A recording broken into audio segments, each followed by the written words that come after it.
আবহাওয়া অনুকূলে থাকায় শেরপুরে এবার সরিষার বাম্পার ফলন হয়েছে। জেলার বিভিন্ন উপজেলায় বিস্তীর্ণ ফসলের মাঠে এখন হলুদের ঢেউ।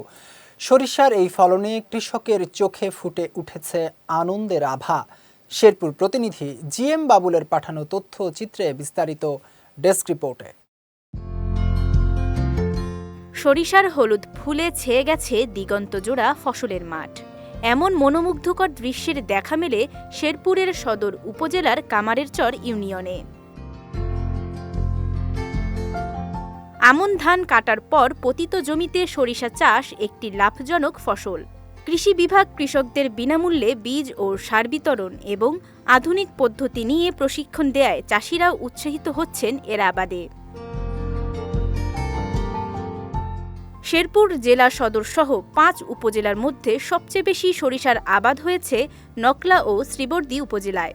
আবহাওয়া অনুকূলে থাকায় এবছর সরিষার আবাদও হয়েছে বেশ ভালো।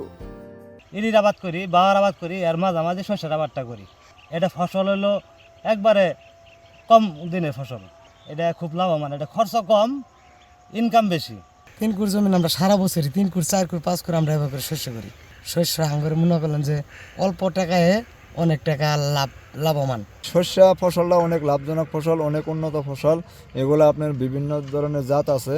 আমরা বিএস করে কাছ থেকে ভালো উন্নত জাত নিয়ে আমরা যে ফসলটা করব সে খুব করে আপনার সার বীজ ভালো করে দেওয়া যত্ন মতো করলে অনেক লাভ হইতে পারি। আমরা বিঘা 4-5 মণ করে শস্য হইলে যদি ভালো দাম পাওয়া যায় তাহলে মনে হয় ওই টাকা দিয়ে আমরা স্কিম করতে পারি। আমরা গর্তন বইরে স্কিম করা লাগে না।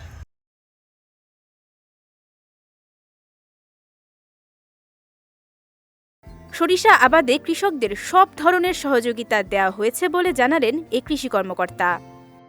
গত বছর তুলনায় আমাদের সরিষার আবাদ বৃদ্ধি পেয়েছে। আমরা কৃষকদেরকে প্রায় 16,400 হেক্টর জমিতে আমরা কৃষকদেরকে বিনামূল্যে প্রণোদনার আওতায় তাদেরকে সরিষার বীজ এবং সার দেওয়া হয়েছে এবং তাদেরকে আমরা বিভিন্নভাবে সরিষা চাষে উদ্বুদ্ধ করতেছি। আমরা কৃষি বিভাগ তাদেরকে কৃষি বিষয়ক যে কারিগরি জ্ঞান যেটুকু প্রয়োজন সেই বিষয়ে আমরা তাদেরকে পরামর্শ দেওয়া হচ্ছে।